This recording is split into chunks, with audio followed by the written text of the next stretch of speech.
రుణమాఫీ చేయాలంటూ ఆందోళన చేస్తున్న బీఆర్ఎస్ నాయకులపై కాంగ్రెస్ నేతలు దాడి చేసిన ఘటన సూర్యాపేటలో చోటు చేసుకుంది.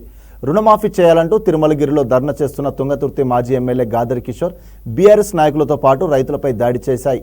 కాంగ్రెస్ శ్రేణులు రాళ్లు కోడిగుడ్లతో దాడులు చేయడంతో కారు అద్దాలు ధ్వంసమయ్యాయి.